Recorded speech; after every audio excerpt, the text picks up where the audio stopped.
Seigneur vous bénisse richement. Si nous pouvons nous lever pour prier. Tendre Père Céleste, nous te bénissons et nous te rendons gloire, Père, pour la vie que tu nous as de nouveau donnée en ce jour, dimanche, 7 juillet 2025. Éternel Dieu de gloire, nous ne pouvons pas, Père bien-aimé, oh Dieu, passer cette journée sans répondre à ta convocation. Car tu as dit que tous les 7 jours, oh Dieu Tout-Puissant, il y a une sainte convocation qui était tombée, Seigneur Jésus, pour ton peuple juif. Amen. Et pour nous, oh Dieu, nous voulons simplement commémorer ta résurrection. Et tu as dit que le chrétien, Seigneur, c'est celui, oh Dieu Tout-Puissant, qui se lève, qui va dans ta présence, Seigneur Jésus-Christ, pour te louer et pour entrer en communion avec toi. Car c'est le jour où tu fus ressuscité. Et nous honorons ce jour, Père, pour que, oh Père, nous soyons, Seigneur Jésus-Christ, en harmonie avec toi. Alors, puisses-tu bénir simplement, oh Dieu Tout-Puissant, ce culte. Que tu bénisses aussi, Seigneur Jésus-Christ, oh Dieu, tous ceux qui étaient au service, Père, pour l'adoration que nous avons passée ensemble. Maintenant, Père, alors que nous rentrons, Seigneur, dans une autre partie de l'adoration, qui est la parole, Père, je prie, oh Dieu, que tu bénisses, Seigneur Jésus-Christ, la lecture de la parole qui sera faite. Père, à travers, oh Dieu Tout-Puissant, culte de ce matin, Seigneur. S'il y en a qui est malade, oh Dieu, alors qu'il écoutera les oracles venant de toi, Seigneur, qu'il soit délivré. Que celui, Seigneur Jésus-Christ, qui manque de position soit positionné. Alléluia.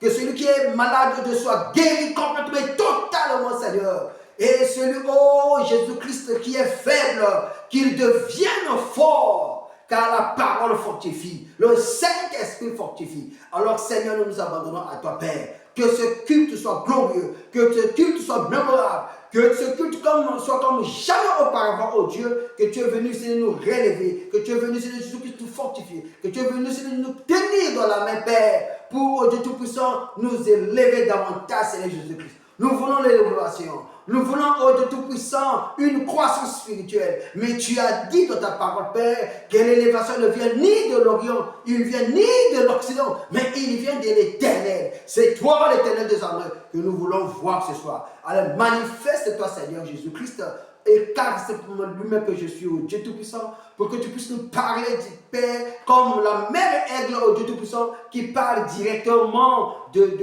à ses aiglons de bouche en bouche. Éternel Dieu de gloire, laisse qu'au parcours, Seigneur Jésus-Christ, de ce culte que nous allons permettre de célébrer ce soir. Alléluia. Alors que tu nous parleras, Seigneur Jésus, que nous soyons comme ces disciples sur le chemin de Maüs, pouvaient dire que notre cœur brûlait alors qu'ils se mettaient à nous parler. Que ton nom soit béni, élevé à jamais. Ne comptons que sur toi. Dans le nom de Jésus-Christ, tu avais ainsi prié et demandé. Amen. Amen. Amen. Amen. Que le Seigneur vous bénisse richement. Amen. Amen. C'est toujours un honneur et une joie de savoir être au service du devoir. Et le devoir d'un chrétien, c'est quoi? Comme je viens de le dire dans la prière, c'est d'être dans la présence de Dieu. Amen. Amen. Alors, nous poursuivons avec notre thème,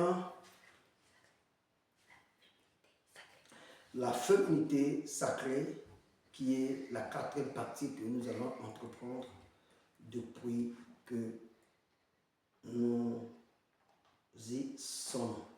Alors, tout de suite, nous pouvons prendre nos Bibles. Nous lirons dans 2 parties différentes, n'est-ce pas?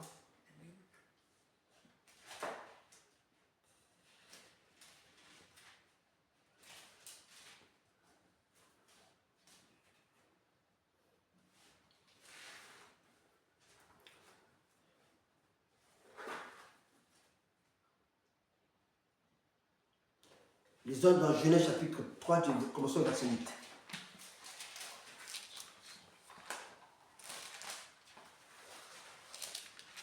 Genèse chapitre 3.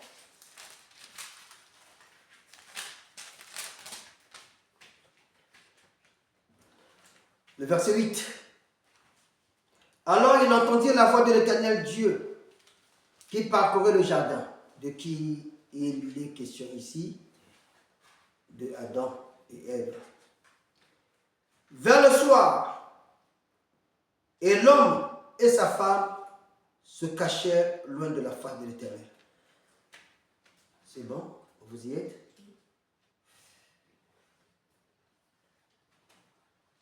Reprenons. le verset 8 donc, du livre de Genèse 3. Alors qu'il entendit la voix de l'Éternel Dieu qui parcourut le jardin vers le soir, et l'homme et sa femme se cachèrent loin de la face de l'Éternel Dieu, au milieu des arbres du jardin. Mais l'Éternel Dieu appela l'homme et lui dit, « Où es-tu » Il répondit, « J'ai entendu la voix dans le jardin et j'ai eu peur, parce que je suis nu et je me suis caché. » L'Éternel Dieu dit, « Qui t'a appris que tu es nu? Est-ce que tu as mangé de l'arbre dont je t'avais défendu de manger ?» L'homme répondit, « La femme que tu as mise auprès de moi m'a donné de l'arbre et j'en ai mangé. » L'Éternel Dieu dit à la femme, « Pourquoi as-tu fait cela ?» La femme répondit, « Le serpent m'a séduit et j'en ai mangé. » L'Éternel Dieu dit au serpent, « Puisque tu as fait cela, tu seras maudit entre tout le bétail et entre tous les animaux des champs. Tu marcheras sur ton ventre et tu mangeras de la poussière tous les jours de ta vie. Je mettrai inimitié entre toi et la femme, entre ta postérité et sa postérité. Celle-ci t'écrasera la tête et tu lui blesseras le talon. » Il dit à la femme, « J'augmenterai ta souffrance de tes grossesses. Tu enfanteras avec douleur et tes désirs se porteront vers ton mari et il dominera sur toi. » Alors, je voudrais encore préciser un peu ce dernier verset. Je sais que c'est un verset qui choque surtout beaucoup nos sœurs. Alors que ce verset n'est qu'une responsabilité des hommes et des femmes également. Il dit à la femme, écoutez, j'augmenterai la souffrance de tes grossesses. Tu enfanteras avec douleur et tes désirs se porteront vers ton mari. Mais, écoutez, il dominera sur toi. Amen. Amen. Alors, prenons également, nous pouvons laisser cela. Prenons le dernier livre de la Bible, Apocalypse chapitre 3. Nous allons lire du verset 14 jusqu'au verset 22. Amen. Écrit à l'ange de l'église de Laodicée. Voici ce que dit l'Amen, le témoin fidèle et véritable, le commencement de la création de Dieu. Je connais tes œuvres. Je sais que tu es ni froid ni bouillant. Puisses-tu être froid ou bouillant, ainsi parce que tu es tiède et que tu n'es ni froid ni bouillant, je te vomirai de ma bouche. Parce que tu dis, je suis riche, je me suis enrichi et je n'ai besoin de rien. Et parce que tu ne sais pas que tu es malheureux, misérable, pauvre, aveugle et nu, je te conseille, le verset 18, je te conseille d'acheter de moi de l'or éprouvé par le feu, afin que tu deviennes riche et des vêtements blancs, afin que tu sois vêtu et que la honte de ta nudité ne paraisse pas. Et un collier pour oindre tes yeux, afin que tu vois. Moi, je reprends et je châtie tous ceux que j'aime. Et donc du zèle et repens-toi. Voici, verset 20, Amen. je me tiens à la porte et je frappe. Si quelqu'un entend ma voix et ouvre la porte, j'entrerai chez lui, je souperai avec lui et lui avec moi. Celui qui vaincra, je le ferai asseoir avec moi sur mon trône, comme moi j'ai vaincu et me suis assis avec mon Père sur son trône. Que celui qui a des oreilles entende ce que l'Esprit dit aux églises. Amen. Que le Seigneur vous bénisse. Que le Seigneur bénisse vivement. Pour vous asseoir. Alors, je vous salue encore très précisément dans le nom de notre Seigneur et Sauveur Jésus-Christ. Et nous poursuivons notre thème sur la féminité sacrée. La féminité sacrée. Nous venons de lire dans deux passages différents. Le premier passage que nous avons lu nous amène dans le livre de la Genèse. Et dans ce livre de la Genèse, remarqué Genèse comme je le dis, Genèse qui veut dire chapitre commencement. Amen. Et c'est dans le livre de la Genèse que Dieu a commencé toutes choses. Amen.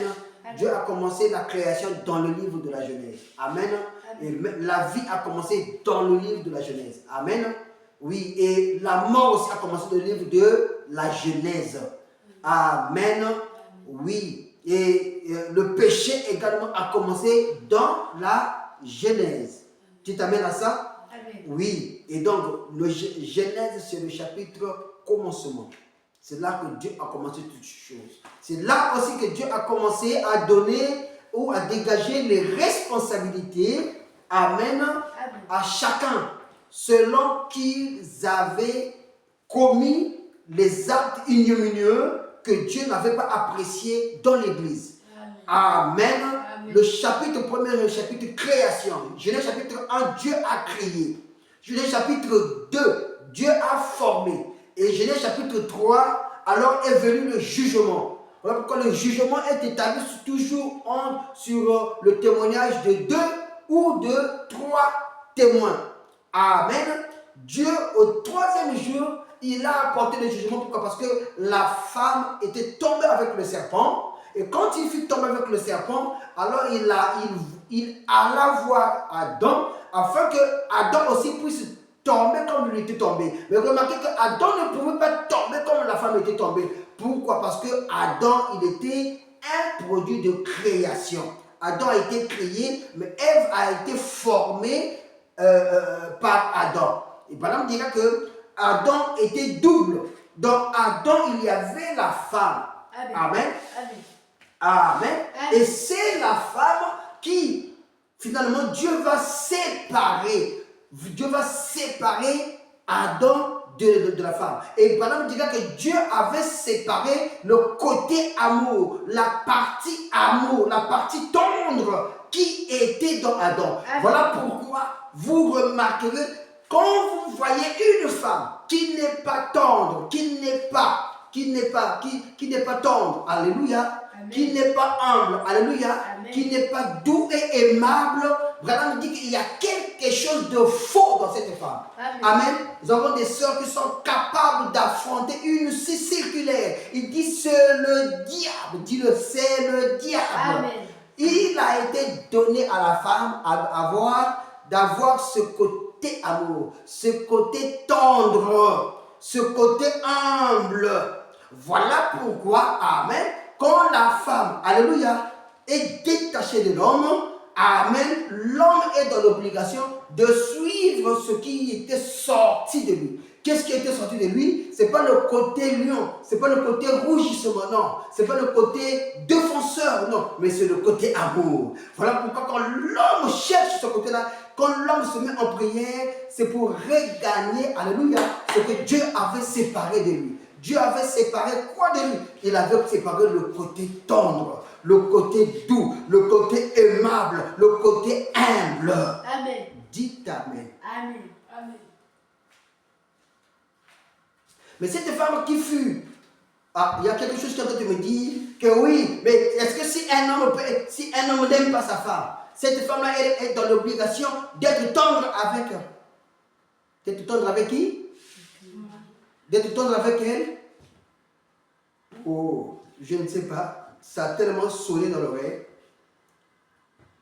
que nous allons parler, n'est-ce pas? Amen.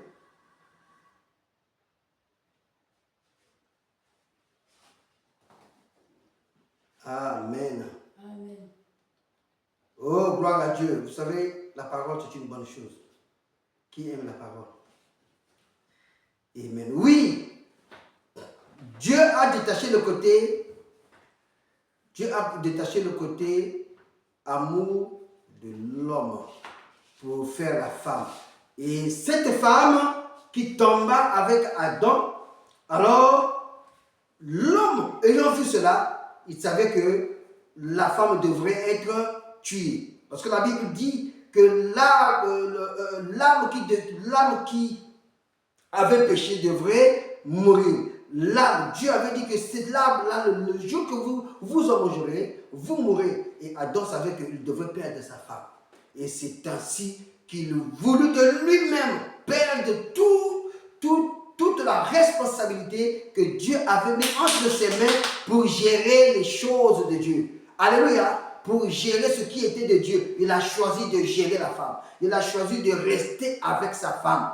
Et c'est ainsi que l'humanité va rentrer dans l'obscurité, va rentrer dans le décombre. Et leurs yeux s'ouvrirent. Ils se sont rendus compte. Alléluia. Ils entrent dans une autre dimension où ils se furent rendus compte qu'ils étaient nus. Et voilà que lorsque l'homme pêche, la première chose qu'il fait, c'est quoi? C'est de s'éloigner de Dieu. Frère, c'est toi qui me suis. Si tu t'es éloigné de Dieu, si tu constates un refroidissement, si tu constates que tu es reparti dans le monde et que tu commences à fuir l'église, tu commences à fuir les frères, tu commences à t'éloigner, ou que parce que quand tu parais, on te fuit, parce que tellement que tu es devenu ténébreux, tu deviens comme dans le film de... comment ils appellent? Ceux-là qui sont en crescendo comme ça là. Ceux-là qui sont en crescendo comme ça. Les Daltons. Vous savez, dans les Daltons, il y a Avéré. Avéré et qui? Et le plus petit, comment on l'appelle là? Joe avec une casquette et quand Dieu paraît là, alléluia. Et je dis même alléluia. Et oui, mais c'était un exemple que je prends. Quand Dieu paraît dans un bistrot, il suffit qu'on dise que, hey Dieu, tout le monde fuit. Et c'est ainsi qu'est le péché. Oui frère, tu as raison de fuir. Parce que devant le péché, si tu t'en approches, alléluia, le péché est contagieux. Dis-le. Le péché est contagieux. Marche avec un pécheur, dès l'instant, toi aussi tu risques de devenir pécheur. Amen. Amen. Oui, marche avec un pécheur, dès cet instant, toi aussi tu risqueras de devenir pécheur. Remarquez, la Bible nous dit ceci. Femme, remarquez, si vous lisez votre Bible, il est écrit, femmes, soyez soumises à vos maris. N'est-ce pas? Amen. Femme, église, sois soumise à Christ. Amen.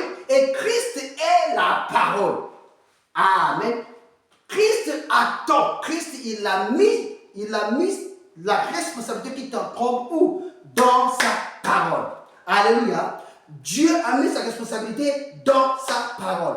Pour ce qui était de sa responsabilité, qu'est-ce qu'il a fait? Il a créé, il a modéré, il a organisé l'espace que l'homme devrait venir vivre. Amen.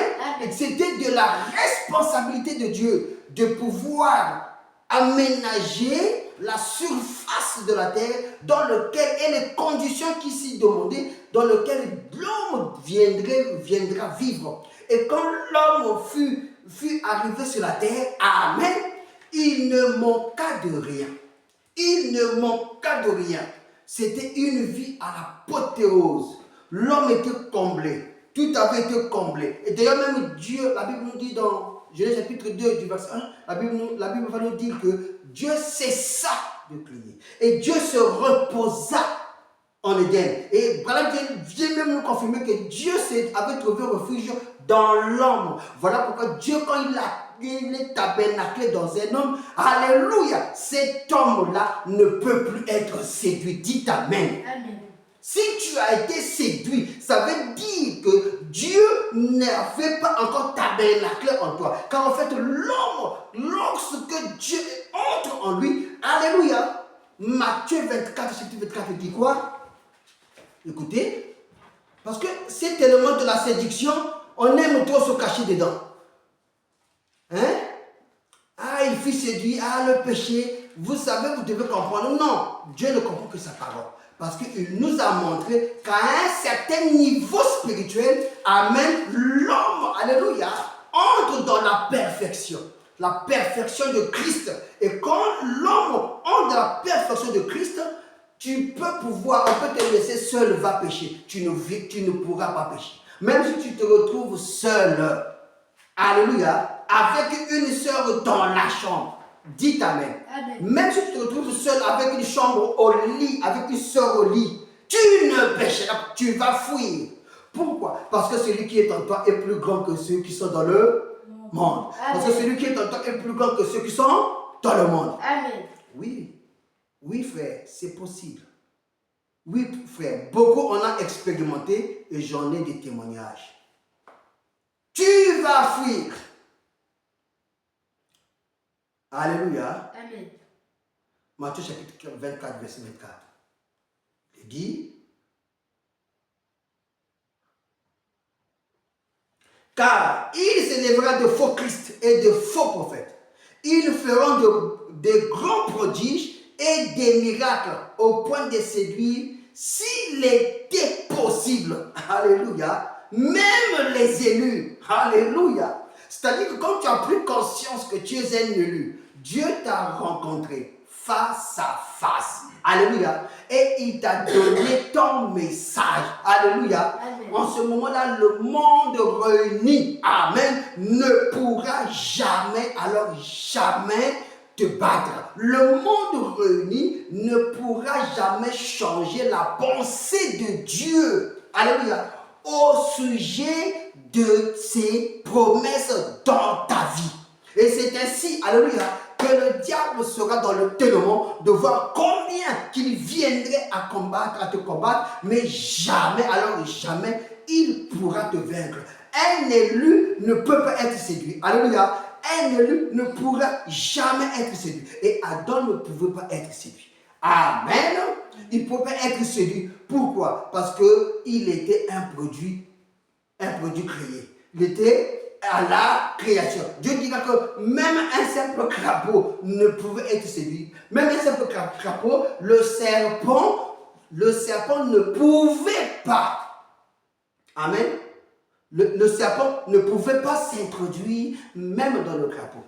Tout ce qui a été créé, amen, avait cette connaissance, avait cet élément puissant en lui de pouvoir rejeter tout ce que le diable pouvait leur apporter afin de pouvoir s'incarner à eux. Il refaisait tout cela, mais il put atteindre Ève. Pourquoi? Parce que Ève était un produit dérivé. Dites amen à cela. Amen. Voilà, donc je disais que le verset dont nous venons de lire, auquel Dieu dit que l'homme finalement devrait dominer sur la femme. Et c'est là le véritable problème. Amen. Dieu, quand il apporte des jugements, il apporte son jugement sur le serpent. Le serpent, tu marcheras par la tête, tu mangeras de la poussière. Amen. Amen. Et le serpent qui est le jeune homme encore aujourd'hui, oui, le serpent qui était un animal de taille, moitié homme, moitié animal, avec une semence.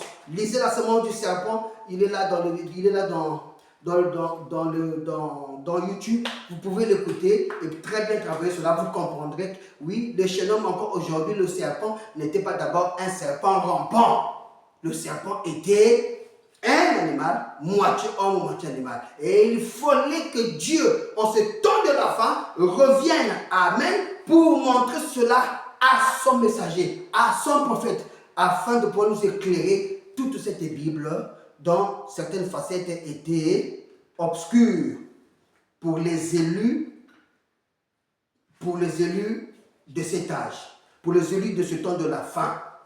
Amen. Oui, frère, tu dois avoir un prophète pour qu'il puisse éclairer le chemin que tu dois entreprendre. Parce que la Bible, Dieu n'a jamais parlé directement à un homme, à un Ephésien 4, à un pasteur. Mais la Bible dit que Dieu a toujours parlé par ses serviteurs, les prophètes. Et Moïse était le prophète de Dieu. Le prophète de Dieu appelé par Dieu pour un exode. Et cet exode-là, alléluia, remarquez que Moïse est sorti juste de l'Égypte et il les amena à peine dans le désert. Et c'est Josué qui devrait les introduire à Canaan. C'est Josué qui devrait les répartir à Canaan. Et Josué, c'est le symbole du Saint-Esprit. Le Saint-Esprit, alléluia, qui était descendu le jour-là, le 8e jour. Oui, dans la chambre haute là-bas. C'était pour oindre les hommes, pour entrer dans les hommes. Et c'est la première fois, oui, l'humain, alléluia, pouvait recevoir le don du Saint-Esprit en lui pour manifester la gloire de Dieu. Amen. Amen. Oui, et ça c'était le deuxième exode avec le Christ. En ce troisième exode, Dieu doit de nouveau, alléluia, descendre, alléluia, pour oindre son peuple, alléluia, afin de le préparer pour un exode final. L'exode qui va amener dans l'enlèvement. L'exode qui va te faire défier la terre, la pesanteur de la terre, alléluia, pour t'amener dans le firmament. Oui, parce qu'il y a 1 Thessaloniciens 4 qui dit, au son de trompette, alléluia, à la voix de l'archange. Le son de trompette, c'est ce message que nous proclamons. Ce message est un son.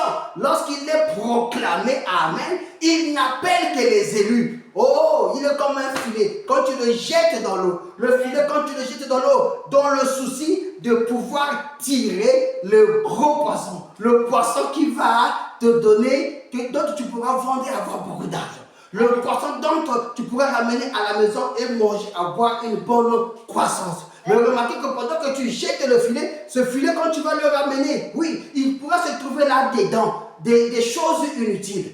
Amen. Et que feras-tu une fois que tu vas ramener ce filet-là? Eh bien, la tempête a amené beaucoup de sortes d'espèces. Mais là-dedans, il y a aussi le poisson. Alors, pour que tu ne puisses pas perdre le poisson, qu'est-ce qu'il faut faire? Ramène d'abord le filet sur la terre. Ramène le filet dans la communion. Ramène le filet dans l'église. Et c'est dans l'église que le tri sera fait.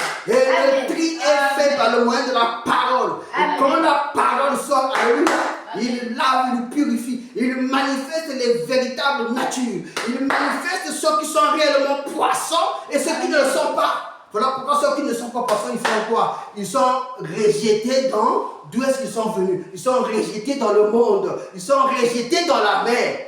Et c'est la parole qui fait le tri. Voilà pourquoi le message du temps de la fin, alléluia, est venu pour faire un tri. Si tu es un démon, à force d'écouter la parole, alléluia, tu verras que l'esprit démoniaque va réellement se déployer en toi. Et l'on saura que tu es un démon. Tu es un fils de Dieu. Alléluia. Tu comprendras qu'au fur et à mesure que tu montes, Dieu va te dévoiler tes ennemis. Et tu comprendras que ceux qui se cachaient n'étaient que des séducteurs qui t'entouraient pour te voler les étoiles, pour te voler ta chance, pour te voler ta vie, afin que leur vie soit illuminée. Et c'est là que tu prendras conscience de pouvoir maintenant fermer toutes ces portes. Parce que le Saint-Esprit, qui est le véritable enseignant, il viendra t'enseigner comment vivre. Il viendra t'enseigner comment devenir le leader. Il viendra t'enseigner comment rentrer dans tes promesses. Il viendra t'enseigner, alléluia, comment occuper la place que Dieu t'avait réservée pour que tu deviennes un véritable chrétien, né de nouveau, baptisé du Saint-Esprit. Amen. Oui,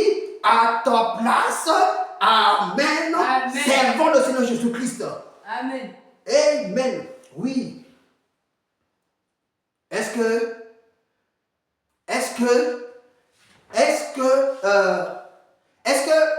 c'est l'homme qui doit aimer d'abord ou c'est la femme qui doit se mettre? La Bible commence par la femme. Et si la Bible a commencé par la femme, c'est parce que Dieu avait établi les responsabilités. Et ces responsabilités étant, c'est la partie que l'homme suit pour aimer. Nous avons dit que l'homme suit le côté amour qui le rapproche ou qui le suit pour qu'il puisse manifester cet amour. Il voit l'humilité, il voit la douceur, il voit la tendresse. Alors cette femme devient tendre. Dites Amen. Amen. Cette femme devient humble. Dites Amen. Amen. Cette femme s'appelle maintenant humble, s'appelle maintenant tendre, s'appelle maintenant amour. Et c'est le côté humble, amour et tendre qui attire l'homme pour redevenir un 8 parfait. Un 8 qui n'est autre que le 0, n'est-ce pas? Amen. Un 8, quand vous le priez, ça devient le 0. Ça veut dire que 2 zéros parfaits, 2 zéros identiques se retrouvent à sa place. Voilà pourquoi il n'est pas aussi bon qu'un véritable homme qui se veut chrétien ne peut pas aussi conduire une femme comme son paillasson. Connaissez-vous le paillasson? Le paillasson, c'est là où, avant de rentrer dans la maison, on s'essuie les pieds. La femme n'est pas un paillasson. La femme, c'est une autre personne égale à toi. Amen. La femme, c'est la créature de Dieu. Amen. La femme, c'est le côté aide de l'homme. La femme, c'est celle-là qui porte la sémence de l'homme pour manifester, alléluia, la sémence de l'homme en donnant naissance dans le monde. Voilà pourquoi il est dit que la femme, c'est la colonne vertébrale de le monde. Amen. Et quelque part, on dit qu'éduquer une femme, c'est éduquer toute une nation. Amen. Voilà pourquoi la femme a une place de choix dans la société. Amen. Parce qu'il est question de la responsabilité de la femme. Sois d'abord soumise, alléluia, et Marie aimera sa femme. Et Marie aimera le côté soumission. Et Marie aimera le côté qui s'était détaché d'elle. Il n'est pas, la Bible ne renverse pas les rôles. Il ne dit pas d'abord Marie aimée et femme soit. Non, non, non. Regardez, lisez bien votre Bible. Il est dit femme soit soumise et Marie aime.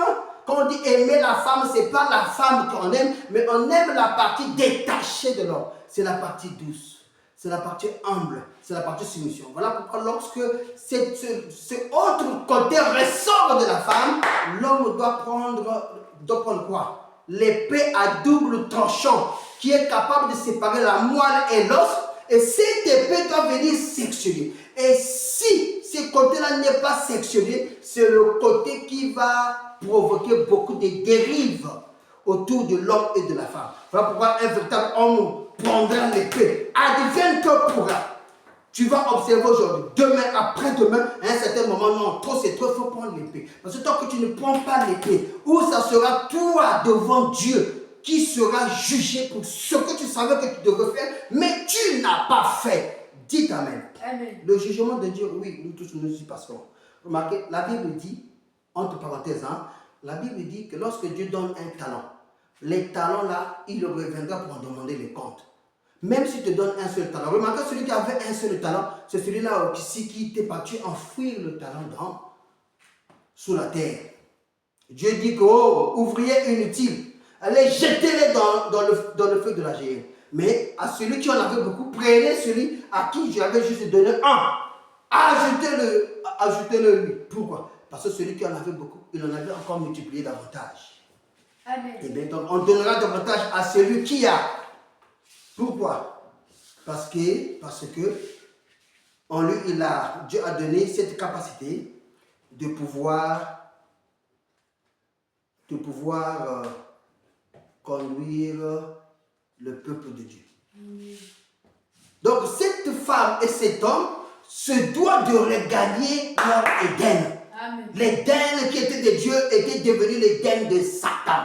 Le péché était rentré à travers qui? À travers le serpent ancien, l'impie. Il a distillé son poison à travers Caïn. Et à travers Caïn, le monde aujourd'hui est rempli de Caïn. Oui, vous allez dire mais lorsque Noé se retrouvait dans l'arche de Noé, le monde était péri, le péché devrait normalement s'enfuir. Non. Le péché avait traversé Noé, avait traversé l'arche de Noé, à travers son fils Japheth. Oui, c'est ça. Cette femme et cet homme, nous avons dit, ont le souci de toujours regagner l'Éden. Amen. Mais pour cela, Dieu a dégagé des responsabilités. Amen. Dieu a fait quoi? Il a dégagé des responsabilités. Ces responsabilités ont été dégagées pour qui? Pour celui qui veut regagner l'Éden. Mais à cela, Dieu ajouta qu'il mit en l'homme une chose que tout autre animal créé sur terre n'a pas. C'est quoi? C'est le libre arbitre. Pendant que je suis en train de prêcher ici, alléluia, on ne forcera jamais personne à pouvoir s'asseoir là et à suivre ça obligatoirement. Dieu a donné le libre arbitre. Voilà pourquoi lorsque la trompette sonne, il ne sonne pas pour deux personnes au même moment. Alléluia. La trompette sonne dans la vie de chacun. Amen. Individuellement. Amen. Quand Dieu t'appelle, tu ne sauras jamais expliquer cet appel. Amen. Voilà pourquoi Abraham a eu du mal, amen, à dire à ses parents que vos idoles, tout ce à quoi vous vous confiez, moi en tout cas je ne suis pas là parce que Dieu m'appelait à autre chose. Mais Abraham, comment tu parles comme ça? Et que, en tout cas, là où je vais pour le lait et le miel, et Dieu m'a demandé d'y aller. Quel est ce Dieu? Comment s'appelle-t-il? Je ne peux vous donner son nom, mais tout ce que je sais, c'est qu'il m'a appelé pour cela. Et l'appel de Dieu est un appel individuel. C'est un appel de l'âme. Amen. Et quand Dieu t'appelle, rien au monde ne peut te branler pour te l'arracher. Voilà pourquoi quand vous voyez quelqu'un qui qui se dit être chrétien est demain rétrograde. Ça veut dire qu'il n'a jamais été scellé jusqu'au jour de la rédemption. Et ça veut dire qu'il n'a jamais été appelé, il n'a pas un véritable appel. Tu ne peux pas être du message et sortir du message et te dire que tu avais entendu Dieu t'appeler. Un appel reste un appel. Quand Dieu t'appelle, amen, tu mourras avec ton appel. Même le monde ne peut plus te corrompre. Parce que si tu as été séduit, c'est pour dire qu'au départ, amen, tu as confondu un autre appel, mais ce n'est pas l'appel de Dieu. Je vais vous dire une chose. L'appel de Dieu ne dépend pas à la quantité de la foule qui te suit. Dites amen. L'appel de Dieu ne dépend pas de la connaissance de la parole que tu as dit. Amen. C'est que ces choses-là sont nécessaires. Amen. Mais le véritable appel de Dieu, amen, commence par cet homme auquel il loin. Si tu as été sorcier, Dieu doit faire comme Moïse. Dites amen. Dieu doit faire d'abord, amen, de travailler sur toi. Dieu doit d'abord te purifier. Dieu doit d'abord te sanctifier. Dieu doit d'abord te justifier. Amen. À chaque étape. Parce que tu es appelé toi aussi. Non pas seulement à rassembler, mais quand tu as rassemblé, tu dois amener ce peuple à la véritable justification. Amen. Et il faut que la justification soit achevée. Et lorsque tu pars, tu finis la justification, parce que toi-même tu as expérimenté la justification. Amen. Alors tu sauras que c'est cette brebis qui vient avec un problème. Il faut que je l'amène à la sanctification. Et tu sauras comment le prendre de la justification pour le conduire à la sanctification. Ce n'est pas de la fabrique. Ce n'est pas quelque chose d'imaginaire. Que moi je viens à l'église avec des problèmes, mais au lieu que je rentre à la maison avec des solutions, on m'ajoute encore des problèmes. Je viens à l'église pour que je puisse être guéri. C'est à l'église que je viens tomber des AVC. C'est à l'église que je viens encore davantage être malade. L'église, c'est un hôpital. C'est un lit d'hôpital. L'église, c'est la maison qui reçoit les malades. Amen. Quand tu viens malade, tu dois sortir de là guéri. Maintenant, pourquoi nous restons, continuons toujours à être malades? C'est parce que, amen, il n'y a pas de médecin à guérir, alléluia. Il n'y a pas de médecin assez exercé pour les choses du ciel, pour que tu puisses recevoir ta délivrance.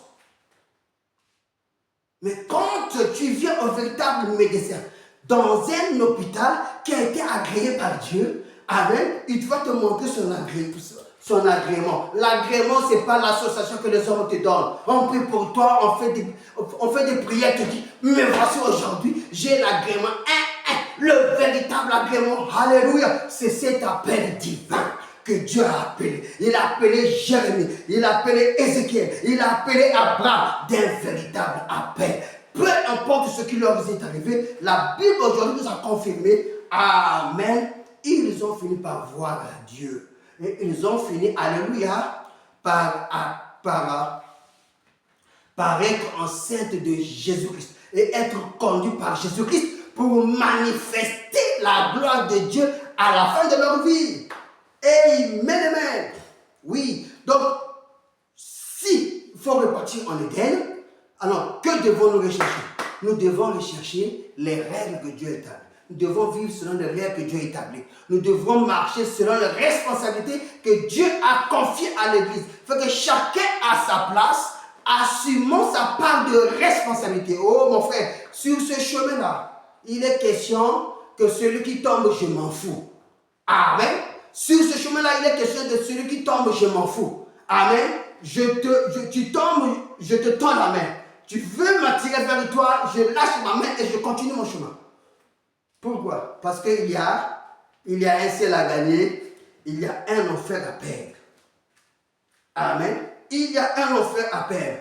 Tu ne peux pas t'amouracher de ton petit cri-cri, de ton petit univers obscur, de ton petit univers d'obscurité et croire que vous allez régner dans ce monde. La terre là a été donnée au Fils de l'homme.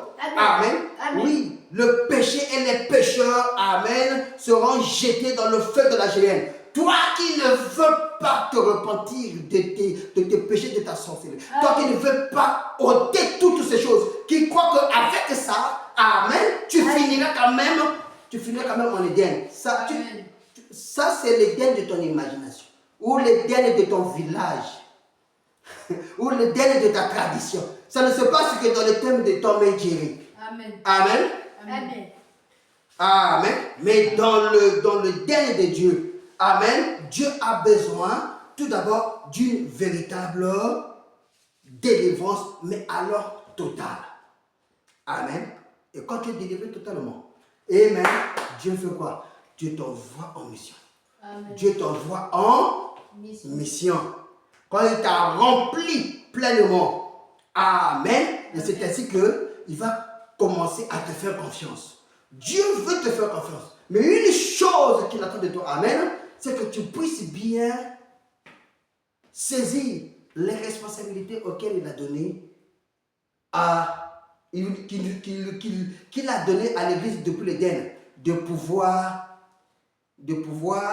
être capable de les appliquer. L'homme et la femme doivent regagner l'Éden, mais pour cela, ils doivent obéir, ils doivent montrer à Dieu que tu peux me faire confiance. Amen. Tu dois me prouver à Dieu que tu peux me faire confiance. Amen. Voilà pourquoi Dieu envoie les épreuves, Dieu envoie les calamités. Il veut voir, est-ce que je peux te faire confiance?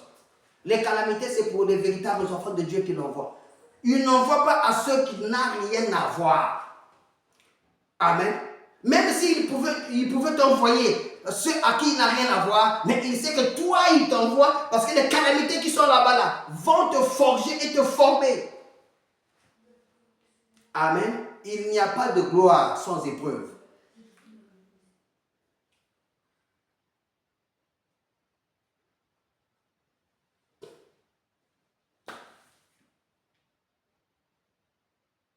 Lisons dans l'Union invisible de l'épouse de Christ, prêché le 25 novembre 1965, au paragraphe 75.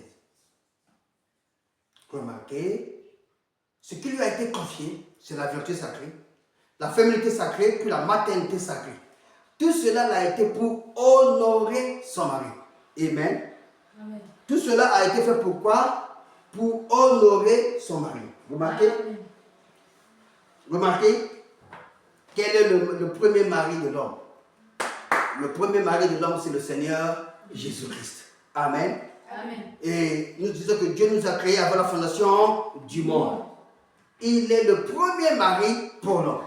Et ce mari prend soin de toi. De la même manière qu'il prenait soin de toi au ciel, il dit, voilà, je te ferai descendre sur la terre, parce que cette terre, cette partie de terre, Amen, Amen. qui a été créée pour toi afin d'y vivre éternellement. Amen. Amen. Et voici que l'on arrive sur la terre, Dieu fait de l'homme le mari et il lui façonne une épouse. Amen. Et cette épouse, qui n'est autre que la partie, nous avons dit la partie amour de l'homme, Amen, devrait en retour être soumis à cet homme pour que les deux ensemble, à travers la responsabilité que Dieu va leur confier, de pouvoir regagner l'Éden. De pouvoir faire quoi? De pouvoir regagner l'Éden. Voilà pourquoi depuis, l'homme choisit son épouse à travers l'observation qu'il se fait des points, je dis des points de responsabilité que Dieu a dégagés pour cette épouse-là. Amen. Quelles sont les responsabilités en question? Nous pouvons encore le reprendre. La vertu sacrée, la féminité sacrée et la maternité sacrée. Amen. Et il dit, tout cela a été pour honorer son mari. Ça veut dire que la femme a le moral, la femme en elle est appelée à apprendre ou à savoir vivre de façon à honorer que son mari. Et le premier mari, nous avons dit, c'est qui? C'est Jésus-Christ. Et la Bible te dit que tu honoreras ton Dieu de tout ton cœur, de tout ton âme, tout en toi. Première chose à faire, c'est quoi? C'est honorer Dieu. Voilà pourquoi si quelqu'un veut te dire que tu dois aimer d'abord l'homme. Oui, je dis Amen. Mais pas d'abord. Tu dois aimer l'homme que tu vois. Dites Amen. Amen. Amen. Amen. Voilà. Et tu dois marcher avec lui, mais tu ne dois pas l'aimer plus que Dieu. Amen. Amen. Voilà pourquoi tu ne peux pas marcher avec quelqu'un qui n'aime pas ton Dieu. Amen. Tu sais que c'est le Dieu qui t'a appelé. Amen. C'est ce Dieu-là qui est parfait et qui va parfaire ta vie. L'homme ne peut pas parfaire ta vie, ne peut rien te donner, ne peut rien parfaire. Maintenant, si tu exclus ce Dieu, cet homme-là te donnera quoi que Dieu ne peut pas te donner. Voilà pourquoi le véritable amour, alléluia, c'est d'aimer ton Dieu d'abord. Montre-moi comment aimes-tu Dieu, je te montrerai, alléluia, je te montrerai comment tu vas aimer ton prochain. Amen. Amen. Montre-moi comment aimes-tu Dieu, je te montrerai comment tu vas aimer ton prochain. Attention, on n'aime pas Dieu par intérêt. Dites Amen. Amen. Est-ce que Dieu t'a aimé par intérêt? Dieu est venu te chercher dans le monde, il a vu cet intérêt là-dedans. Non, mais c'est à toi de montrer que tu le fais pour ses intérêts. Ah, c'est un peu compliqué, hein? Toi, tu dois juste regarder les intérêts de Dieu. Tu n'as pas regardé tes intérêts à toi. C'est ça l'égoïsme, c'est ça le diable. C'est ça ce que le diable fait. Il vient dans l'église. Le seul but qu'il a dans l'église, c'est de se faire de l'argent. Et il vient dans le christianisme. Le seul but qu'il a, c'est de se faire la popularité, de se faire des honneurs et tout. Il vient de l'église. Le seul but qu'il a, c'est de là où il voit la femme, pour lui, c'est le gibier. C'est le gibier qu'il doit prendre sa carabine et commencer à tirer sur ce gibier-là. Ça, ce sont les intérêts de l'homme, les intérêts des hommes charnels, les intérêts du diable. Il vient avec la peau de l'agneau, mais à l'intérieur, c'est un démon. Vous voyez l'agneau paraître, mais à l'intérieur, c'est un démon. Maintenant, comme il doit avoir un secteur dans lequel il doit fonctionner, alors il se tape le luxe parce qu'il ne pourra pas avoir la puissance de Dieu. Dieu ne pourra pas se déployer parce que son âme est obscure, son âme est ténébreuse. Alors, à travers tout ce qui le cache, il va tailler sa mensuration sur le côté de la connaissance. Il va se taper sur le côté de la connaissance pour épater, pour davantage apprivoiser. Amen. Mais la puissance de Dieu, Amen, qui est une lumière, Amen, en s'y échappe jamais. Voilà pourquoi on dit que le temps est un juge. Amen. Amen. Le temps étant un juge, Amen, au temps favorable, lui-même il descendra pour dire, oh, le temps est venu pour toi, d'arrêter la massacre, d'arrêter ceci, cela. Pourquoi? Parce que Dieu a cru suffisamment que ceux qui devraient être formés par les batailles, qui devraient venir, soit de X ou Y, le temps s'en est arrivé à sa fin. Le temps s'en est arrivé à sa fin. Et pour cela, Dieu voudrait passer à l'étape suivante. Est-ce que vous nous saisissez? Amen. Dieu nous a parlé de la féminité sacrée. Amen. Abraham nous dit qu'une femme qui est féminine, vous savez, une femme qui a de la féminité, vous savez comment elle se comporte? Par exemple, nous dira dans l'histoire du semaine de Daniel, je crois au paragraphe 38 ou 39 si je ne me trompe pas. Il dit, une femme qui a de la féminité sacrée, c'est celle-là qui vient à l'église, qui s'assoit à l'église, qui écoute la parole qu'on lui prêche, qui la met en exergue, qui la vit. Voilà la femme qui a de la féminité sacrée. C'est celle-là qui va à l'église, qui s'assoit, qui écoute la parole et qui la vit. Et remarquez, la femme c'est le type de l'église. Or, à l'église, il va toute la famille. Toute la famille devrait aller à l'église, chacun écouter sa parole sur le banc s'asseoir, chacun prendre la part de la responsabilité qui lui incombe. Amen. Amen. Et pour vivre de cette responsabilité-là. Donc, si chacun pouvait être à sa place, je crois que nous repartirons facilement en cet Éden qui a été déchiré à travers la femme, le serpent et Adam. Mais pourquoi nous y retournons pas? Parce que chacun n'est pas à sa place. Nous avons dit que lorsque nous regardons le ciel, nous avons rappelé la dernière fois qu'au ciel, nous voyons les étoiles. Mais comment est-ce que les mages, dans l'ancien temps, au temps de Jésus, ou avant la vie de Jésus, vous savez que la première Bible Amen, a été le zodiaque. N'est-ce pas? Mais comment ils arrivaient à lire la pensée de Dieu, à lire la volonté de Dieu à travers les étoiles? C'est parce que les étoiles étaient prédisposées de façon à donner une information parfaite, une information de lumière. Et quand les hommes levaient la voix, Dieu leur avait donné la capacité de lire sur les constellations. Et ces constellations étaient un message, émettaient un message divin. Ce qui faisait que les hommes connaissaient la volonté de Dieu à travers les étoiles qui étaient prédisposées, dont l'une ne pouvait pas offenser l'autre. Mais aujourd'hui, ce que nous voyons des étoiles, amen, qui sont prédisposées. Oh, moi Dieu m'a appelé, moi Dieu ceci, moi je suis chrétien, moi je suis cela. Mais lorsqu'on regarde que tu sois à tes dispositions, c'est toi encore qui fais du mal aux autres. C'est toi encore qui veut saquer les autres qui ne sont pas sur le terrain sur le terrain de la mission que Dieu nous a confiée. Quand on regarde bien, c'est encore toi qui se lève pour tirer sur les enfants de Dieu qui sont avec vous à l'église. Donc Dieu a confié la responsabilité de pouvoir les amener au baptême du Saint-Esprit. Non, mais quand on l'a transformé en des gibiers, qu'on l'a transformé en des tibichis, qu'on l'a transformé en toute forme d'animaux dont on pouvait abattre facilement. Et ça, c'est le diable.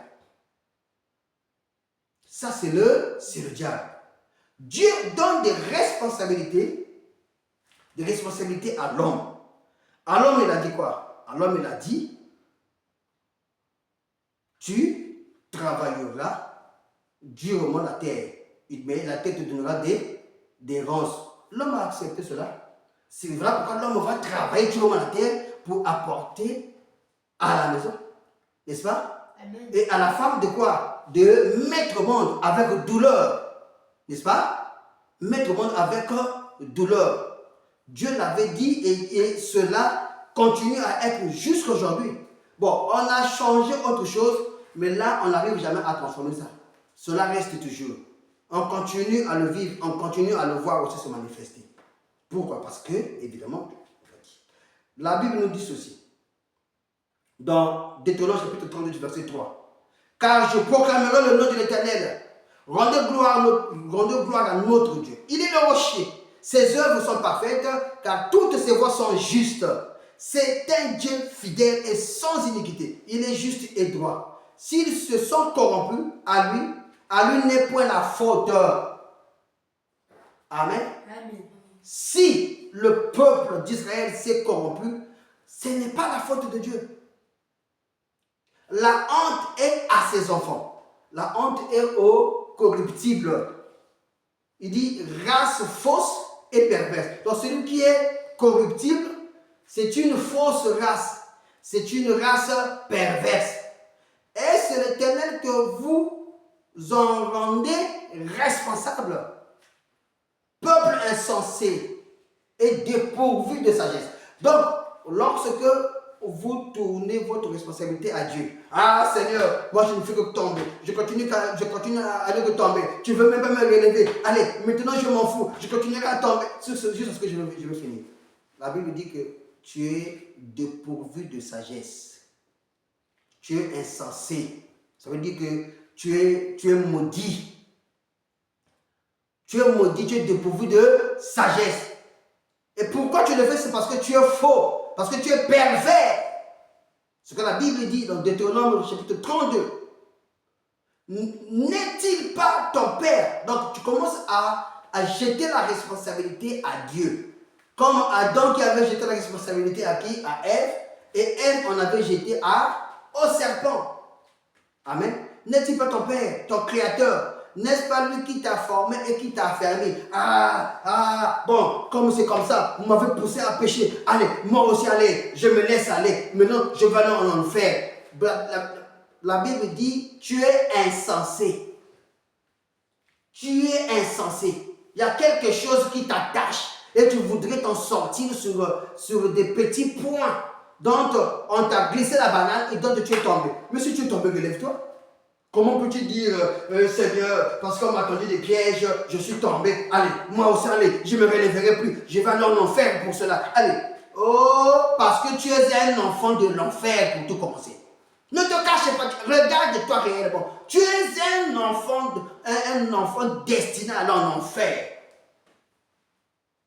Tu as regardé, tu as certainement gêné, prié et tout, et tu n'as pas vu la chose être ôtée. Tu te dis, ah bon, moi, comme la sorcellerie ne peut plus partir, j'en ai toujours, à cet âge-là, certainement, je ne pourrais plus aller, au ciel. Non, non, non, non. Il y a toujours de l'espoir. Ne remets pas ça sur le compte de Dieu. Dieu n'est pas responsable de ce qui t'arrive. Dieu est responsable de ce qu'il t'a créé. Dieu est responsable de ce qu'il t'a donné son livre de vie.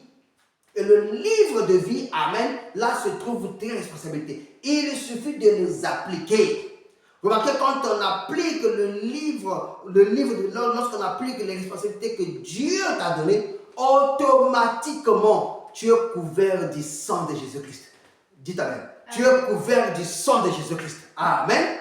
Tu es couvert du sang de Jésus-Christ. Est-ce l'Éternel que vous en rendrez responsable? Peuple insensé et dépourvu de sagesse. N'est-il pas ton Père, ton Créateur? N'est-ce pas lui qui t'a formé et qui t'a affermi? Les parents ont la responsabilité de vouloir gâcher ta vie. Mais toi-même, tu as la liberté. Amen. Toi-même, tu as le libre arbitre. Amen. D'accepter qu'on gâche ta vie ou plutôt que tu refuses qu'on gâche ta vie. Voilà pourquoi. Pour finir sur ce verset, lorsque Dieu t'appelle réellement, on va s'opposer à toi. Amen. Mais l'opposition positionne. Dites amen. L'opposition positionne. Parce qu'il y a l'opposition, alléluia, et parce que tu as gêné, prié, que Dieu t'a réellement parlé. Si réellement Dieu t'a parlé avec un message exact, ça et ça, automatiquement, ce Dieu-là entrera en scène pour te dire, qu'en est-il de ma présence dans ta vie?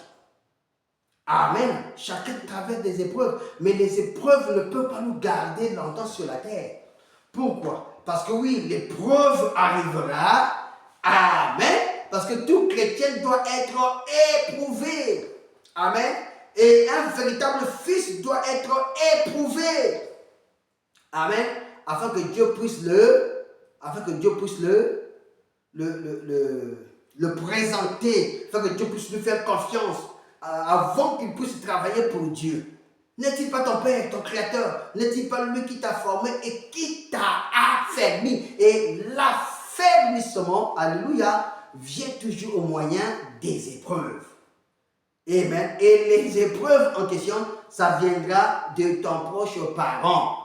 Celui qui est avec toi dans l'église. Voilà pourquoi on dit que Satan va aussi à l'église. Mais il va à l'église pourquoi? Il va à l'église pour apporter des calamités à ceux qu'il va tailler pour que vous puissiez devenir meilleur. On ne peut que devenir meilleur lorsqu'on va en bas l'or. L'or, lorsqu'on le bat, alléluia, c'est là qu'il dégage de lui tout ce qui l'empêchait de briller. Et lorsqu'on le bat, alléluia, il y a une posture, il y a une moitié des scories qui parlent de lui. Et là, nous voyons jaillir une petite lumière. Lorsqu'on continuera à battre, amen, cet or, amen, perdra quoi? Toute sa saleté. Et nous verrons jaillir, oh là là, les belles couleurs qui sortiront de cet or. Et qui les sera de la convoitise.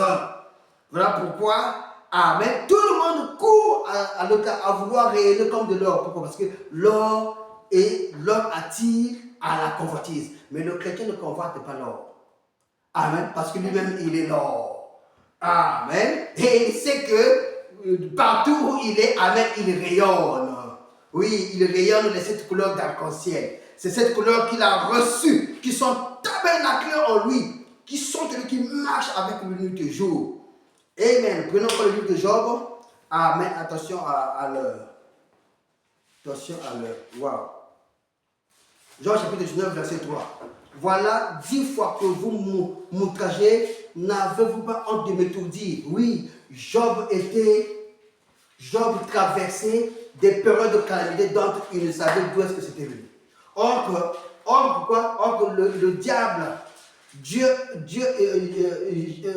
est Satan, amen, s'était juré sur la vie de Job qu'il pouvait arriver à régner Dieu. Alors que Dieu était fier de Job. Il dit, voici un homme qui m'intègre. Il dit, oh, mais c'est parce que tu l'as assez béni. Tu lui as donné ceci, tu lui as donné cela et te dit, laisse-moi toucher à cela, tu verras comment est-ce qu'il va te bénir.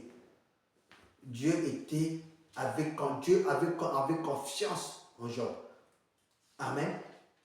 Job respectait les responsabilités, alléluia, amen, que Dieu avait émises à lui. Et dans toutes choses, il regardait qu'est-ce que la Bible dit pour que je sois en ordre avec la parole. Qu'est-ce que la Bible dit pour que je sois en ordre avec la parole. Job regardait toujours à la parole de Dieu. Amen. La volonté de Dieu, Job l'a respectée. Amen. Ce qui fait que Dieu s'émerveille en lui. Est-ce que toi, tu respectes la parole que Dieu t'a donnée? Il t'a envoyé un message. Ce message qui est venu expliquer toute la Bible, qui est venu révéler toute la Bible, pour que, de la Genèse à l'Apocalypse, alléluia, que tu puisses recevoir la lumière de l'Évangile, que tu puisses recevoir la lumière qui te gardera sur terre jusqu'à l'enlèvement. Mais comme, alléluia, cette lumière est écrite au dos du livre, tu te fies à lire la lettre, et cette lettre, tu ne la comprends pas.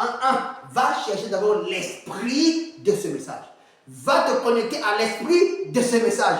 Quand tu seras connecté, tu verras que chaque élément s'ajoutera. Ça sera parole sur parole. Parole sur parole. Amen. Parole sur parole. Jusqu'à ce que, alléluia, tu sois pleinement rempli. Si tu expérimentes déjà un premier élément qui est la foi, cela ne te permettra plus de regarder le monde. Parce que la foi permettra qu'il puisse attirer en toi la tempérance. Amen. Amen. Et quand tu auras expérimenté la tempérance, remarquez, la tempérance, j'ai déjà prêché sur ça de toutes les façons. La tempérance est vis-à-vis de la parole. Amen. Et cette tempérance-là, alors, viendra une autre vertu jusqu'à la 7e, qui n'est autre que l'amour fraternel. Fraternel, ça veut dire que l'amour avec ton frère. Amen. Amen. Le frère dont il est question, c'est un frère comme toi. Ce n'est pas ton ennemi. Et on dit bien l'amour fraternel. Ce n'est pas celui qui va dire que oh, frère, mais le soir, c'est celui encore qui viendra avec des ongles t'appuyer au cou. Ça, c'est juste pour vous faire rire. Ce n'est pas ce frère qui te persécute. Amen. Amen. Parce que ce dit frère, tu le considères comme frère. Non, non. Est-ce que vous m'avez compris? Amen. Voilà. Sinon, vous allez périr. Oh non, moi, Dieu m'a dit que je dois supporter. Ah, tu dois supporter. Ok. Continue à supporter. Et tu verras que tu finiras esquinté avec un cerveau à moitié ouvert. Amen. L'amour fraternel. Vous fraternisez. Alléluia. Parce que vous avez le même esprit. Amen. Amen. Adam et Ève étaient dans cette communion fraternelle. Parce que Adam et Ève avaient le même esprit. Le retour en Éden nous gardera sous une seule esprit. Voilà pourquoi, sous le même esprit, amen, Dieu nous a baptisés. Dieu nous a baptisés pour former un seul corps. Un seul corps. Donc tu ne peux pas avoir le double esprit. Donc un esprit faux et un vrai esprit. Ça c'est dans le monde que de Tom et Dieu. En fait, le christianisme est facile. La Bible est facile. Toutes ces choses-là sont faciles lorsque l'esprit est en toi. Amen. Amen. Voilà pourquoi Madame vient te dire que même le plus faible de croyants, quand il s'humilie et il s'agenouille, il prie, l'enfer tombe. Quand on dit l'enfer, ça veut dire que c'est le plus des degrés dans le corps du diable là-bas. Qui va trembler? L'as-tu expérimenté? Ah! C'est là le problème. Voilà 10 fois que vous m'outragez. N'avez-vous pas honte de m'étourdir ainsi? Je n'ai rien fait. Mais on étourdit Job, on étourdit Job, on étourdit Job. Et Job lui dit, ah, voilà 10 fois que vous m'outragez, que vous me persécutez. Oh frère persécuteur, jusqu'à quand vas-tu continuer à persécuter ton frère? N'avez-vous pas honte? Branham, je dirais pas. Job vite a dit, n'avez-vous pas honte? Donc c'est pour dire que le diable n'a pas honte. Hein? De te fusiller, de mettre sur toi, amen, des agents qui vont te poursuivre partout où tu vas. Il n'a pas honte. Il va te fermer des ongles ici. Partout où tu vas, il a précédé ses agents. Donc quand tu passes là, tu sais que, ah, regarde, celui-là aussi, c'est un agent du diable. Tu vas voir le téléphone, t'appeler là, frère, oh, frère, qu'est-ce qu'il y a, frère, qu'est-ce qu'il y a? Tu sais qu'on t'a envoyé, tu fais quoi? Si réellement j'ai péché, le verset 4, Job 19, verset 4, si seulement j'ai péché, seul j'en suis responsable. Mais parce que je n'ai pas péché, en quoi vais-je être responsable de ce qui m'arrive? Job je pouvais s'en dégager. Cette responsabilité, amen, cette responsabilité n'incombait pas à Job. Dites amen. Parce que Job ne se reconnaissait pas avoir péché. Mais c'est simplement la bataille. C'est simplement quoi? La bataille, la concurrence de Satan et Dieu qui était tombé sur lui à cause de ce qu'il était intègre. Amen.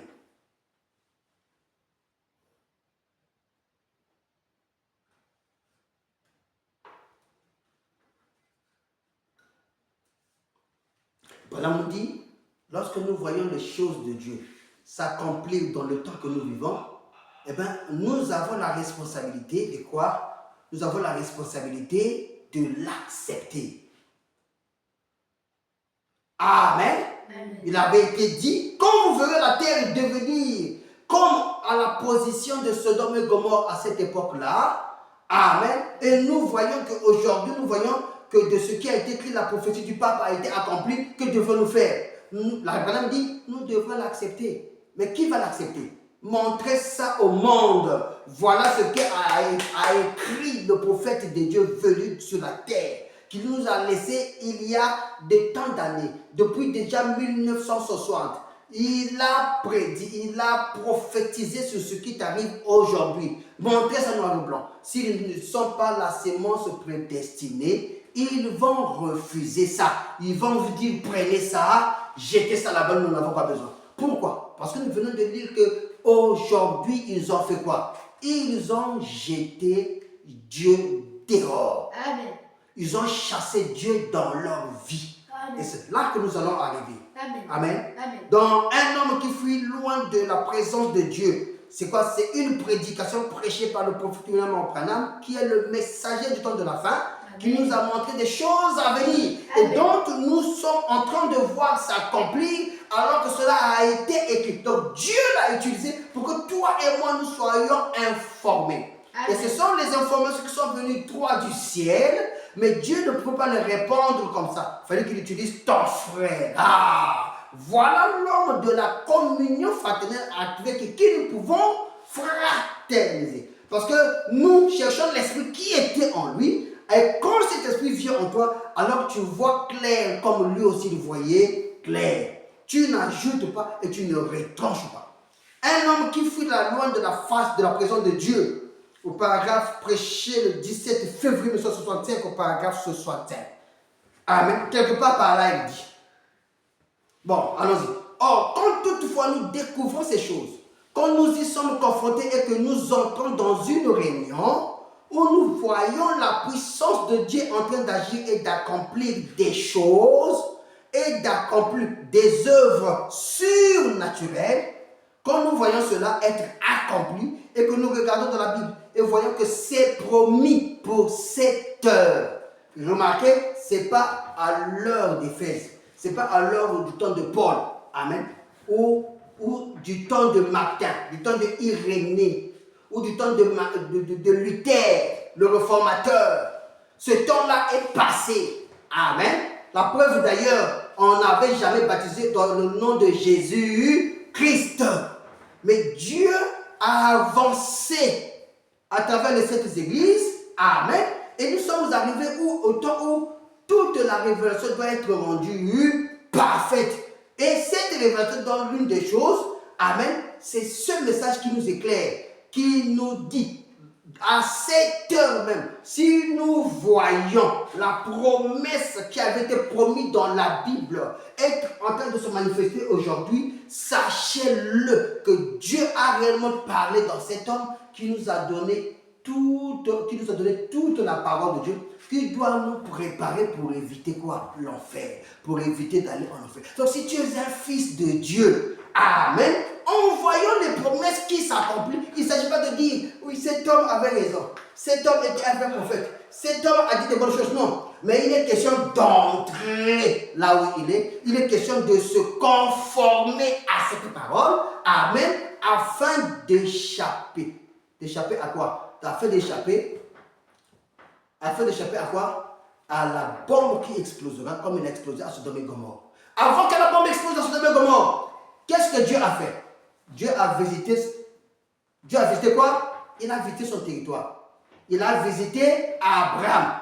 Dieu, quand il est descendu, la terre était dans une position sodomite. Il y avait un Abraham sur la terre. Et Dieu ne pouvait que visiter son prophète. Quand Dieu descend sur la terre, il ne vient pas à un homme libre, à un homme simple, mais il voit à celui qu'il a choisi comme prophète. Et Abraham était choisi comme prophète. Donc dans Genèse 18, il courra d'aller d'abord à Abraham. Remarquez que quand Dieu vit Abraham, alléluia, il comprend qu'il est entré dans la communion fraternelle. Pourquoi? Parce que l'esprit qui était en Abraham, il a identifié qui? Il a identifié Elohim qui était au milieu. L'a-t-il appelé mes seigneurs?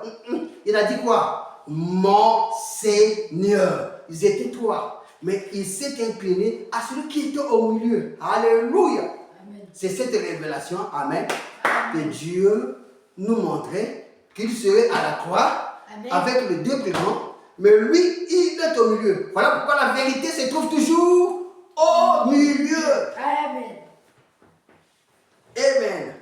Abraham, quand il vit, il dit, mon Seigneur, tu ne passeras pas quand même chez moi sans pourtant que je puisse t'inviter chez moi. Invitez Jésus dans votre maison.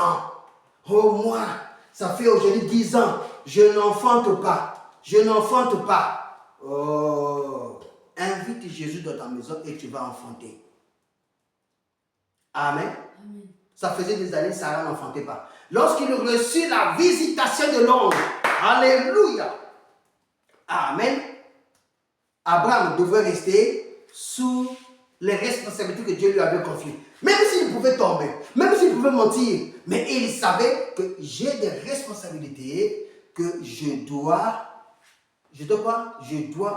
m'en occuper. Et Dieu se merveilla de son serviteur. Il l'appela le père de la foi. Nous parlons de la foi d'Abraham parce qu'Abraham a persévéré jusqu'à ce que Dieu lui ait visité pour lui donner un fils. Alléluia. Et Dieu nous a visités aujourd'hui dans ce temps de la fin. Amen. Et au lieu de descendre sur les chaînes de Mamré, cette fois-ci, il est descendu sur cette montagne. Alléluia. Et quand il est descendu là-bas, alléluia, il y eut des déflagrations. Amen. De nouveau, pour venir visiter son Abraham. Afin de lui donner quoi? Les responsabilités sacrées. Amen. Que la femme, donc l'église, amen, doit accomplir afin d'accoucher d'un enfant. Ces responsabilités, il les a données à qui? À Abraham. Il a dit, je reviendrai à la même période, ta femme aura un fils et ainsi de suite.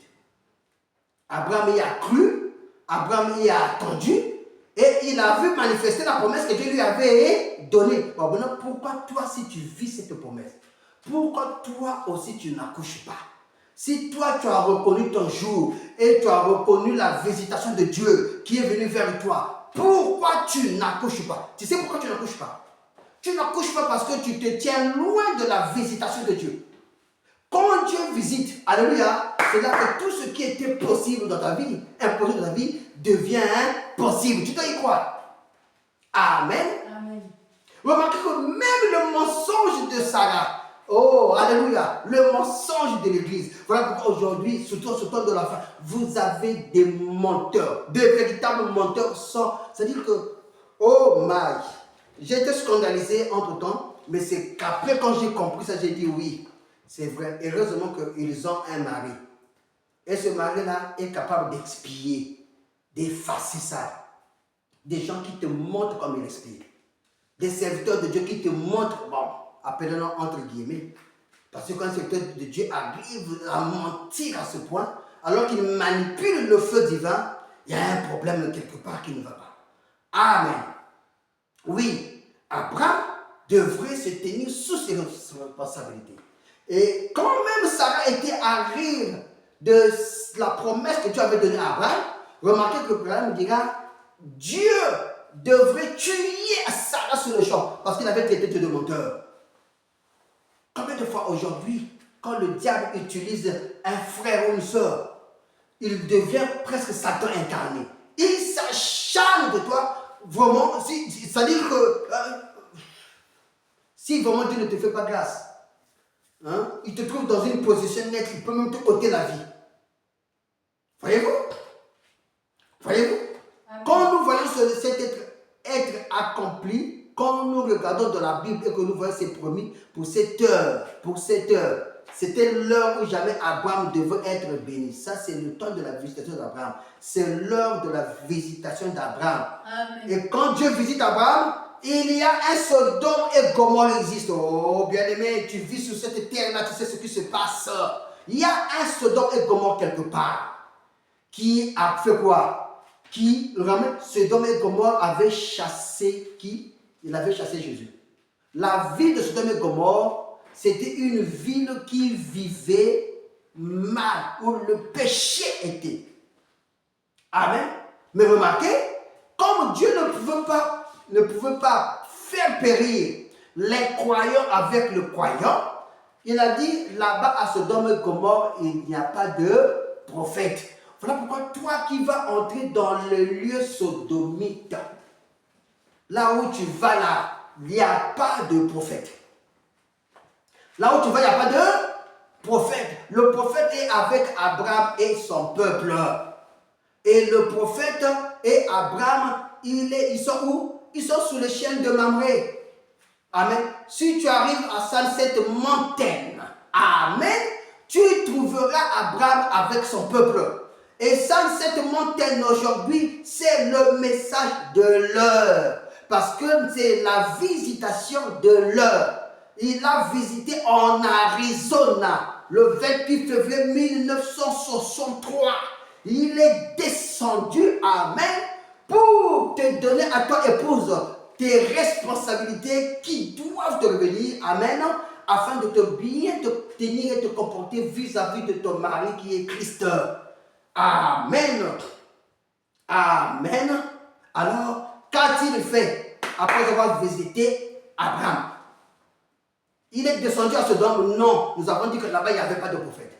Toi qui es à Sodome là-bas, qu'est-ce que tu fais là-bas? Sache-le que il ne t'enverra jamais, Jésus ne te visitera jamais à Sodome. Amen. Mais Jésus va t'envoyer le des témoins.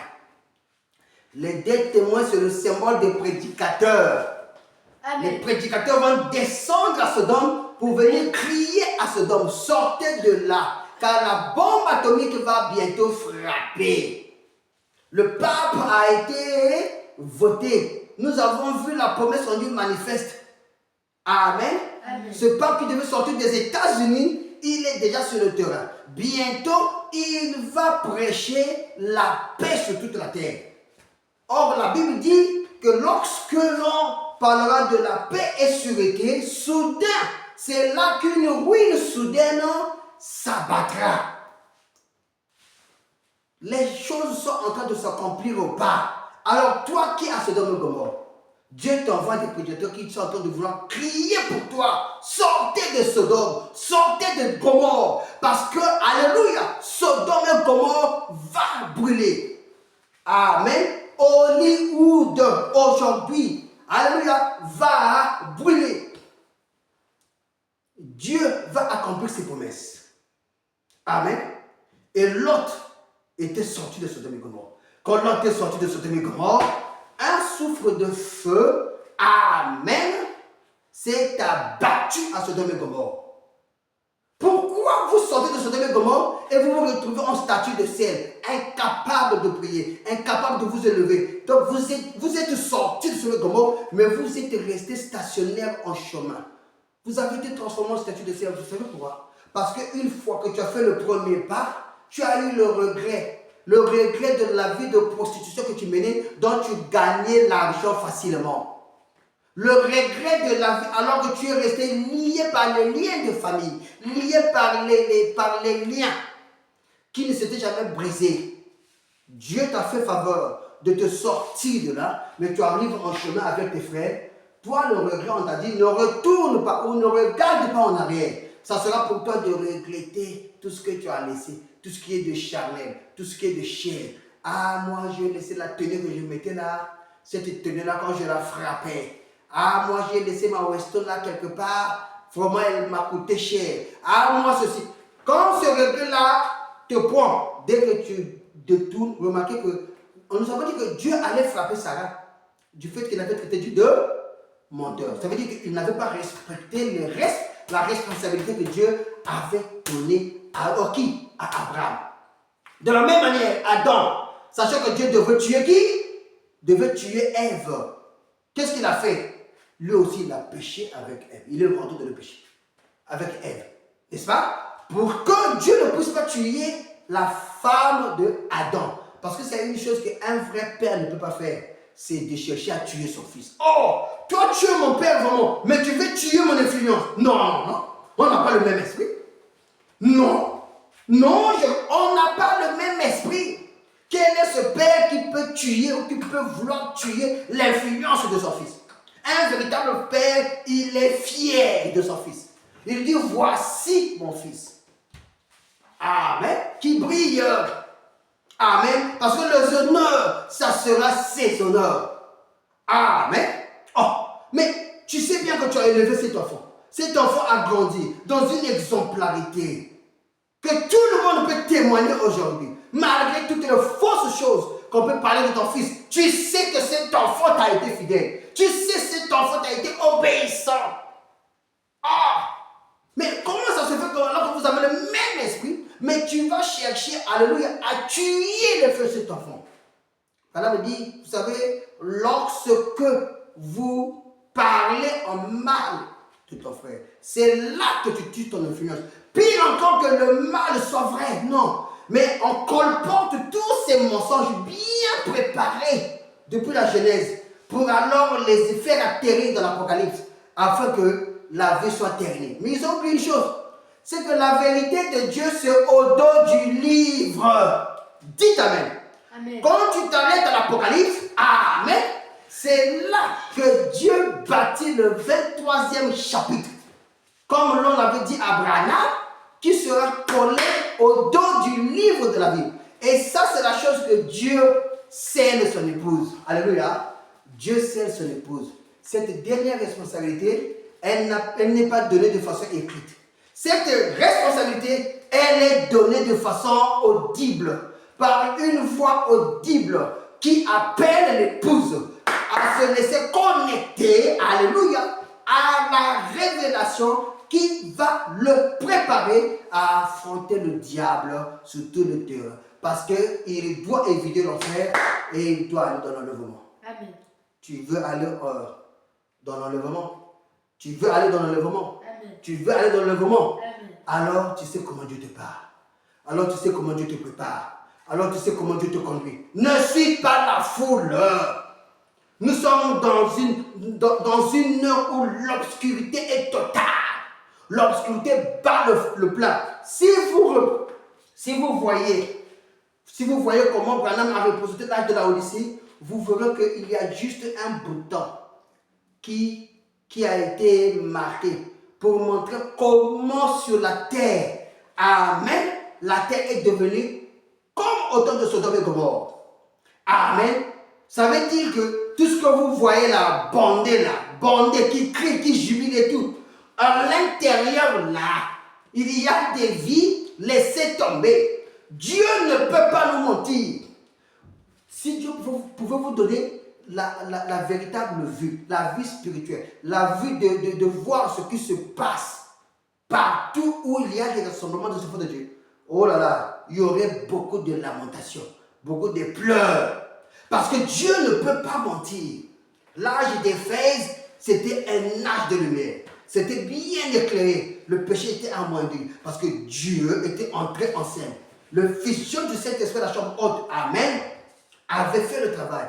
Mais plus nous avançons, plus le diable développe les tactiques, Amen, plus l'obscurité est implantée sur la terre. Le petit Sodome, qui n'a été que dans une ville bien restreinte, oh, elle s'est déployée. Ses esprits se sont tellement déployés. Et la Bible dira, Amen, le bouchon de la Bible a été ôté. Tous ces démons se sont déversés sur la terre. Donc, fais attention avec qui tu marches. Fais attention avec celui qui court vraiment vouloir fraterniser avec toi. Amen. Fais attention parce que l'on te tentera sur les 3 points. Soit sur l'argent, soit sur la popularité. Celui qui aime quand le plus de les honneurs.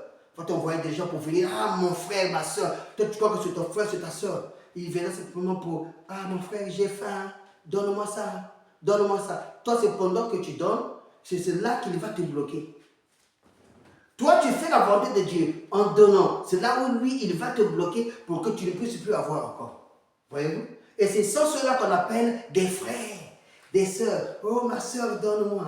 Et quand toi tu prends, tu donnes, lui, il va, incantation sur incantation. C'est ça. Voyez-vous? Mais nous sommes à un ère où Dieu doit entrer en scène. Alléluia. Dieu doit entrer en scène. Oh, le temps s'en est parti. Nous poursuivrons la prochaine fois. Dieu doit entrer en scène. Amen. Amen. Dieu doit s'assurer de ta confiance avant de te confier des responsabilités. Amen. Dieu doit entrer en scène. Amen. Amen. Abraham avait confiance en Élisée. Il a dit, va chercher mon épouse pour mon fils. Jure, pose ta main sur ma cuisse. Jure-moi que tu ne ramèneras pas une autre femme en dehors de ma patrie. Notre patrie, c'est le message de l'heure.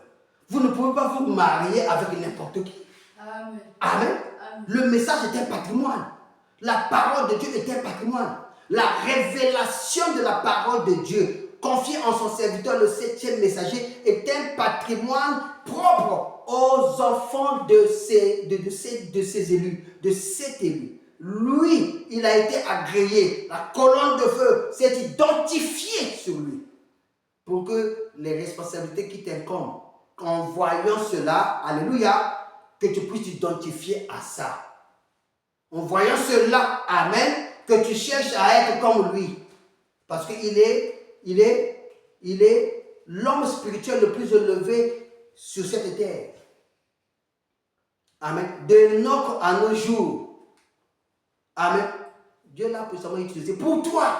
Pour que tu puisses croire, dis amen. Pour que tu puisses avoir la foi, dis amen. Quand tu rentres dans l'église, tu vois l'image et cette image-là te parle. Parce que tu es appelé. Tu ne peux pas résoudre le message et aller au ciel sans que tu aies la révélation que tu es une fille de Dieu. Être une fille de Dieu, c'est s'identifier à cet homme à qui Dieu s'est représenté. Si cela ne s'est pas passé en toi, ça ne se passera jamais en d'autres. C'est une représentativité. Tu ne peux pas aujourd'hui fraterniser le message. Non, il faut naître dans le message. Quand l'enfant naît, on entend des cris, des voix. On dit, hey, il est arrivé. L'enfant est là. Et il produit la joie. Dans cette saleté qui s'est produite pendant qu'il est arrivé là, mais il y a la joie dedans.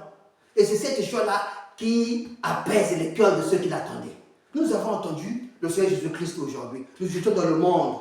Nous vivons autrement. Amen. Amen. Mais lorsque Dieu est venu nous chercher dans le monde, il n'est pas venu chercher le monde comme ça. Non. Tu ne peux pas quitter le monde et venir dans le message, t'asseoir simplement et rester là pendant longtemps juste à ton enlèvement. C'est faux. Faux et archi faux. Ce message est un cri, dites Amen. Amen. Ce message est une voix, dites Amen. Amen. Ce message est une trompette. Cette trompette, c'est toi qui vas l'entendre. Amen. À moins que tu sois un séducteur.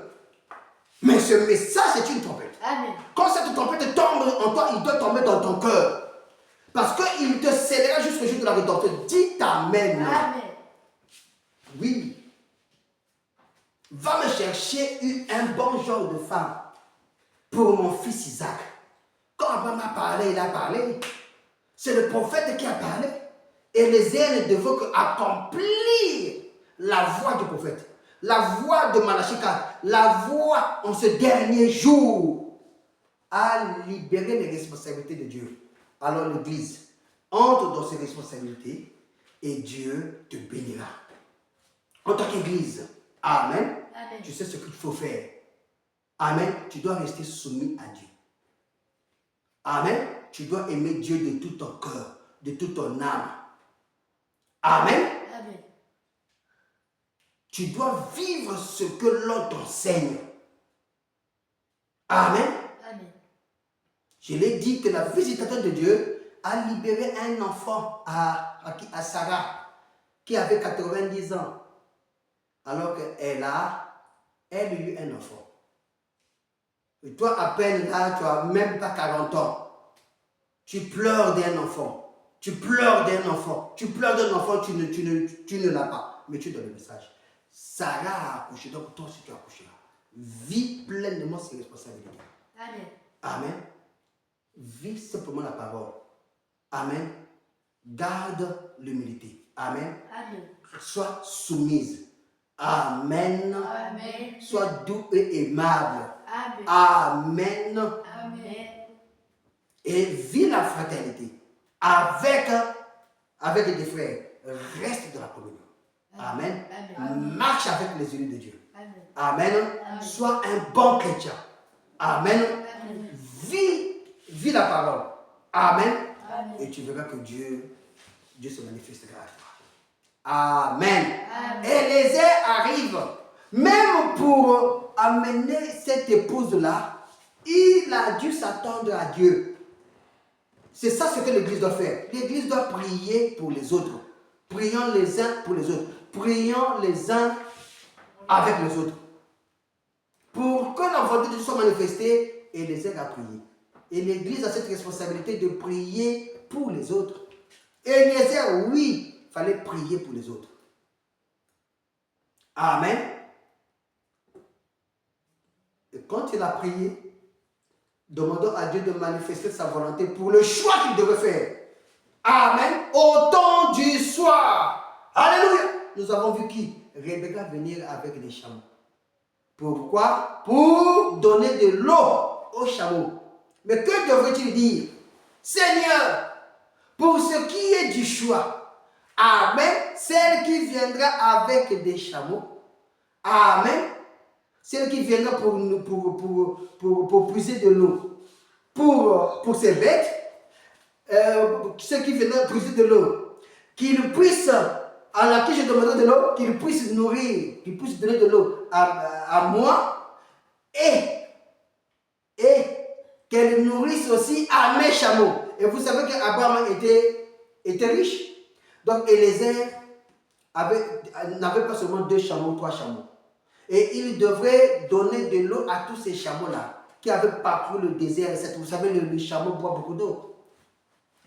Et quand elle arrive, alléluia, on dit que la profondeur appelle la profondeur. Nous avons dit qu'en Adam, il y avait le côté amour qui s'était détaché. Donc Dieu, alléluia, devrait quoi? Devrait ramener Adam pour s'identifier au côté amour qui était dans la femme, au côté doux, au côté humble, au côté soumission.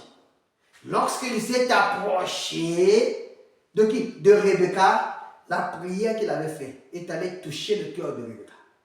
Rebecca, pendant que Élisée lui demande de lui donner de l'eau. Alléluia. C'était la partie écrite de l'évangile. Pourquoi j'ai dit que de la Genèse à l'Apocalypse, Élisée a prêché à Rebecca. Amen. Rebecca, voilà ce qui est écrit dans Genèse. Voilà ce qui est écrit dans dans Exode, dans Lévitique, ainsi de suite. Amen. Remarquez, Rebecca savait en tant qu'épouse, elle avait des responsabilités qu'elle devrait assumer.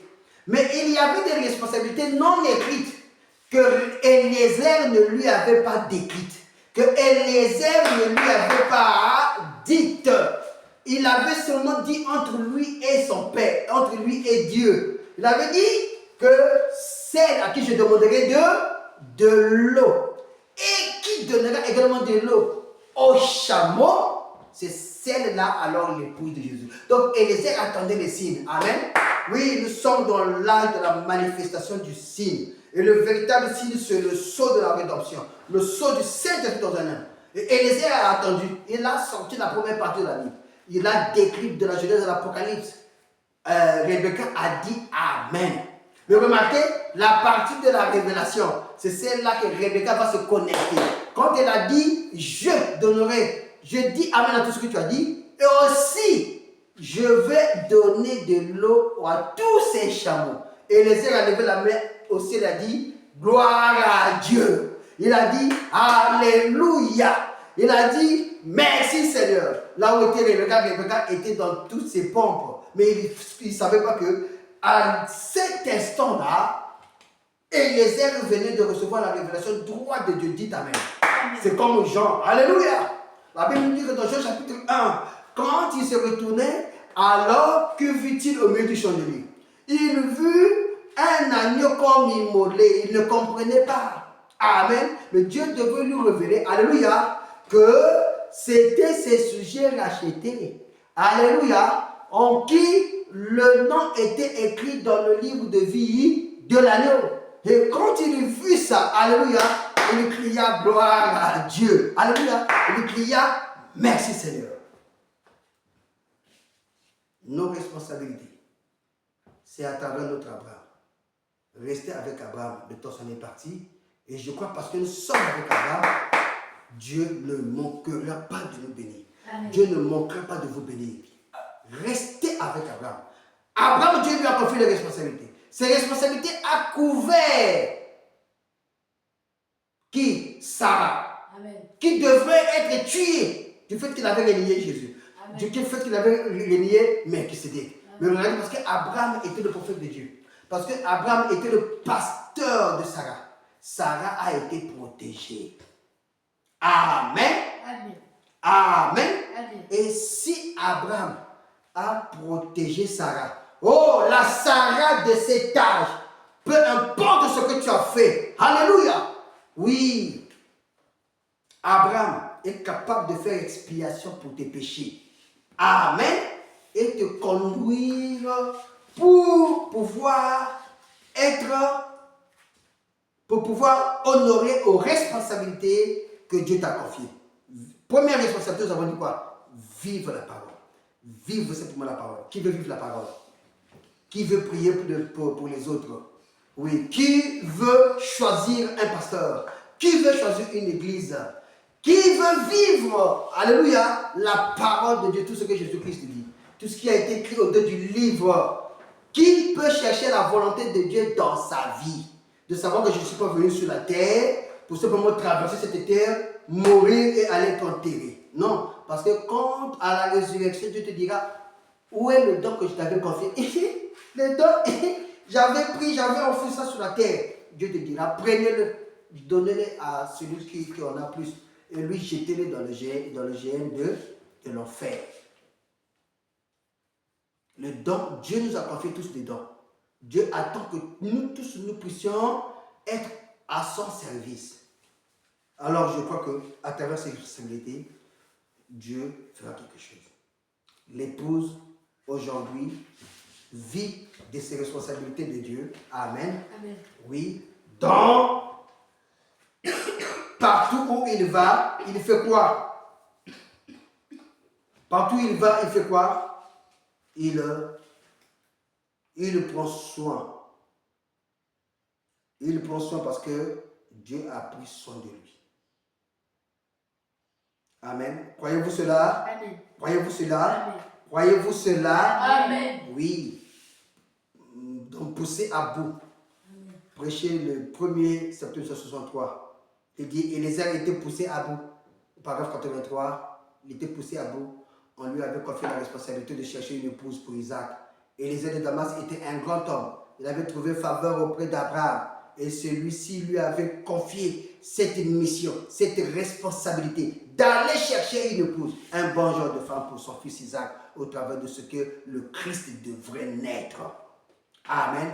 Oh, si Abraham, si Dieu, notre Dieu, Amen, a vu en toi cette responsabilité, alléluia, cette confiance, Amen, il te confiera des missions de pouvoir gérer ses enfants. Mais retenez bien que lorsque ces enfants-là arriveront au baptême du Saint-Esprit, personne ne pourra les séduire. Personne ne pourra y toucher. Parce que toucher à ses enfants, c'est toucher à la prunelle de Dieu. Toucher à ses enfants, c'est toucher directement Dieu. Dieu a mis la responsabilité en eux afin de répandre son nom, de répandre de son esprit sur toute chair, afin que la parole de Dieu soit accomplie dans la vie des enfants de Dieu. Nous allons pas rentrer dans la deuxième partie, parce que le temps nous était parti. Nous y reviendrons parce qu'il est question d'entrer dans ce tas de Laodicée, de très bien le creuser, de positionner chaque élément, de voir dans les caractéristiques qui sont décrites dans cette tâche de Laodicée, comment, sous cette atmosphère, pourquoi la tiédeur, pourquoi cette tâche de Laodicée, pourquoi Dieu a été jeté dehors et où se trouve l'église aujourd'hui. Au lieu de crier, de dire que moi ceci, moi cela, non, Dieu est capable de te bénir. Dieu est capable de te donner ce dont tu as besoin. Oh, peu importe les calamités, les batailles, le Seigneur Jésus-Christ capable d'entrer dans ta vie pour te sceller afin que tu puisses aller au ciel. La Russie, oh, cette bombe-là, Satan 2 est déjà bien positionné. Alors, ne t'aventure pas à rater cet enlèvement, car le temps est maintenant très court. Il n'y a plus de temps. Nous avons déjà dépassé le temps qui nous était imparti pour cette église de Laodicée. Cette église de Laodicée, alléluia, nous sommes maintenant dans les prolongations. Donc nous ne savons pas, le compte à rebours a été déjà lancé. Amen. Et nous sommes partis de 10. Le soleil est en train de descendre. Le soleil est en train de descendre. Et bientôt nous allons partir. Alors à toi de pouvoir te rattraper, à toi maintenant de chercher vraiment la face de Dieu, à toi de chercher vraiment la nouvelle naissance, à toi de chercher à entrer dans les promesses de ton jour. Entre dans ces promesses-là, Dieu te scellera du Saint-Esprit. Amen. Et au moyen de ces responsabilités, amen, le côté amour de Dieu, Église, retrouvez le côté tendre, retrouvez le côté amour qui a été détaché d'Adam, le côté humilité, le côté acceptation. Que Christ puisse dominer sur toi, que la parole puisse dominer sur toi. Et quand la parole domine sur toi, quand la parole t'apprivoise, cette parole trouve refuge dans ton cœur, cette parole trouve refuge dans ton âme, alors tu deviens une armée invincible. Dites Amen. Alors toutes les batailles, ce n'est plus lui qui vit, c'est Christ vivant en toi, combattant à ta place. Il dit, gardez silence, et moi je combattrai pour vous. Que le Seigneur vous bénisse devant nous. Tendre Père Céleste, nous te bénissons, nous te rendons gloire de rappeler encore, Père bien-aimé, ces choses dans l'épouse de ce temps de la fin où Dieu doit s'acclimater. Seigneur Jésus-Christ, notre Dieu, nous n'avons qu'une seule désir. Église en tant que Sarah, au Dieu Tout-Puissant, il attend à être enfanté. Église en tant que Sarah, au Dieu, il vit dans les cris, il vit dans la jubilation. Il se dit être riche, alors qu'il est pauvre. Alors qu'il n'a rien, alors que, oh Dieu Tout-Puissant, toutes ces richesses, quand toi tu le regardes, Père, il est aveugle, il est nu et il est pauvre. Nous prions, Seigneur, que tu puisses oindre, Père, de nos yeux un collier, afin que nous puissions voir les révélations du jour, voir les révélations du temps de la fin, voir dans cette heure combien tu bénis, combien tu marches dans le foyer, tu marches avec ton épouse, tu marches avec tes enfants. Éternel Dieu de gloire, ouvre notre entendement à la parole. Entre-y au moyen de la trompette que tu as sonnée. Sonne cette trompette dans le cœur de mon frère, dans le cœur de ma soeur. Sonne-y, Seigneur, le sortir du monde, le sortir de Sodome et Gomorrhe, afin qu'il puisse, oh Dieu Tout-Puissant, retrouver le chemin qui amène à Abraham. Parce que c'est lui qui a reçu Melchisédek. Oh Dieu, Melchisédek est descendu de nouveau Père et il a scellé, Père, le 7e messager, lui qui, oh Dieu, joue la dernière trompette, Seigneur, pour l'Église, oh Dieu Tout-Puissant. Tu l'as dit qu'il le joue dans le 6e sceau. Et cette trompette qui sonne, Seigneur, appelle les élus de Dieu, oh Dieu, à se préparer pour l'enlèvement. Gloire à Dieu. Bénis tes enfants, Seigneur. Fortifie tes enfants, Seigneur Jésus-Christ. Bien que les temps sont mauvais, mais avec toi, oh Dieu, nous sommes dans les airs. Avec toi, oh Dieu, nous sommes nourris de bouche à bouche, comme la mère elle qui nourrit ses aiglons. Avec toi, Seigneur Jésus-Christ, nous sommes plus que vainqueurs. Merci encore, Père. Béni sois-tu. Alors que nous poursuivrons ces choses, Seigneur, mardi, retrouvons encore autour de la parole. Que ton nom soit béni et élevé à jamais. Dans le nom de Jésus, je vais ainsi prier. Amen. Amen. Nous nous sentons si bien en parlant du Seigneur Jésus. Nous nous sentons si bien en parlant de Jésus. Continuons, continuons. Continuons, continuons à parler de Jésus. Le diable n'aime pas cela, parler du Seigneur Jésus. Le diable n'aime pas cela,